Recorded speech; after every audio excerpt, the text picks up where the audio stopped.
Your Labour MP colleague Stephen Kinnock says you should be gaining an extra 300 to 400 council seats in England. Does that sound about right?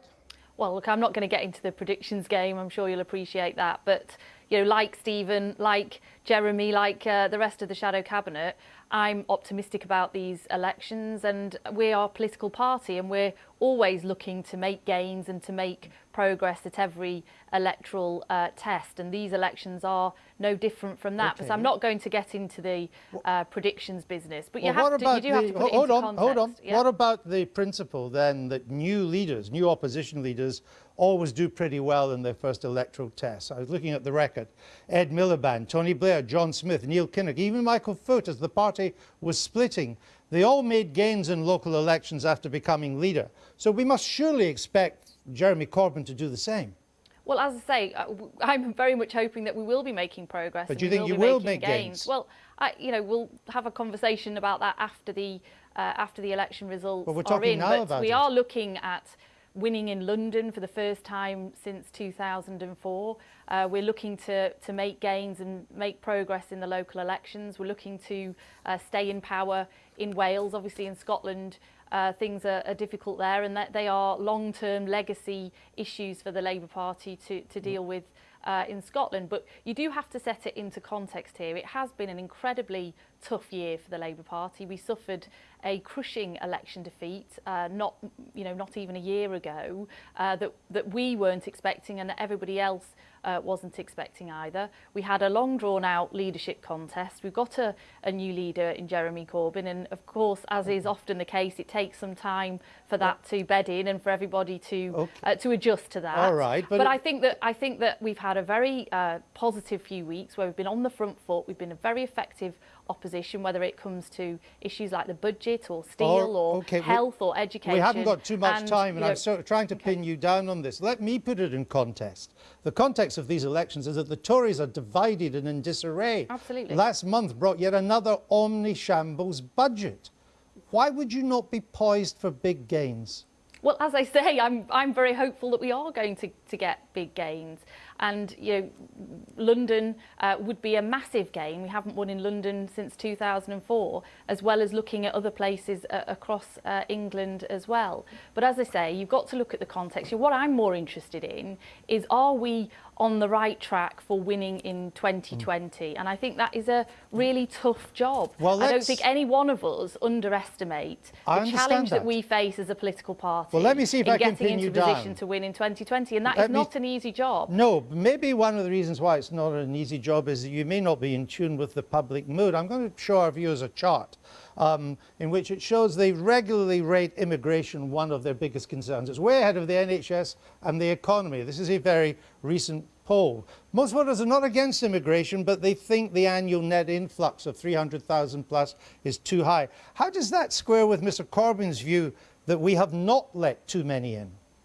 Well, look, all these issues we have got to think long and hard and deeply about, and there is an urgency to that as well. And immigration, welfare, the economy, these were all issues at the last election, but that was only a few months ago. And if we knew what the answers were, if we knew how we were going to make Labour relevant again, the Labour values that I care about equality and justice for all, how we're going to make those relevant in the modern economy, in the modern world. If I had those answers, then we wouldn't be sitting here now, because we would be in government. Do you agree with Mr. Corbyn? So we have got to spend time, and that is for Jeremy, for me, for all of us. We have got to spend the hard, difficult job of understanding how the Labour Party can be relevant to the modern world and the modern economy. And that includes issues around immigration. Of course, well, let me come back to immigration. And let me try and get a specific answer out of you. Do you agree with Jeremy Corbyn that in recent years we have not let too many in?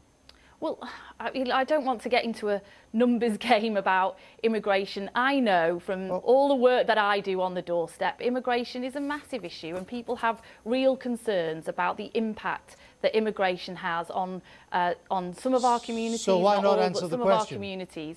And you know, as the Labour Party, we have to address those. That's why, you know, I thought we were right at the last election to have a policy around the emergency brake, for example, on benefits for EU migrants, a policy that then the government have adopted. But I don't think simple retail policy offers are actually what Labour's challenge is right now. Our challenge is, and it's a really difficult challenge, is over the next few years, what is our relevant values-driven offer to the public that will help us win the next election Lucy as well? Powell, even I get that. That's the fourth time you've said that. So let me come on to education, which is your area. Yeah.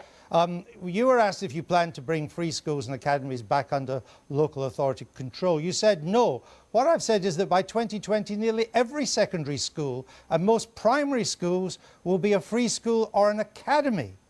Do you still stand by that?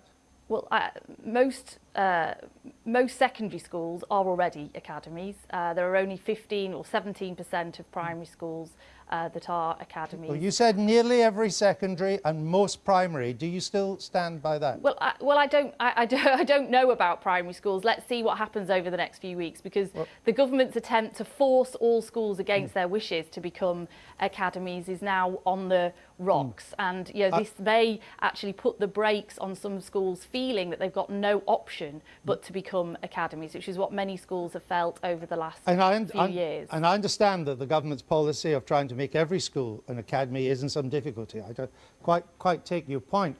But you said nearly every secondary school and most primaries will be either free schools or academies. Although it doesn't involve force, you're not going down that road. It's not that different from where the government wants to end up, is it? Well, I think you're taking my comments completely out of context. What I was talking about is what would Labour's policy be at the next election in that circumstance, whether that circumstance exists or not. And my point is that we've got to look anew at what is the accountability framework for all schools. How do we ensure that there are sufficient places in our schools, that we have got rising standards in our schools, we've got sufficient school improvement support for all of our schools, and that we've got proper probity and accountability of some of these academy chains, of which we're seeing, you know, many more problems arising with their accountability and probity. And that's what I'm going to be looking at. But in the meantime, in the short term, you know, I'm going to be fighting tooth and nail the government's plans to force good and outstanding schools against their wishes to become academies. I understand your position on that. Jeremy Corbyn has described academisation, not a nice word, but described the move to academies as, quote, asset stripping. Do you agree with that? Well, I think actually Jeremy said lots of other things about the forced academisation programme. Well, is it asset stripping or not? And well, in some cases, you know, it can be. But I think the key issue here is, does it meet the test of school improvement? Well, you know, there is mixed evidence about whether academisation in and of itself leads to school improvement, as the Tory-dominated Education Select Committee found. The second question is, does it give schools freedoms and autonomy? And I think, you know, how can that be the case if you're forcing a school against its wish to be an academy? So that's not real autonomy. And then the third test is around accountability and probity. Right. And there are some very real issues there. But Lucy and Powell, some might call that asset stripping. Some might call that financial probity.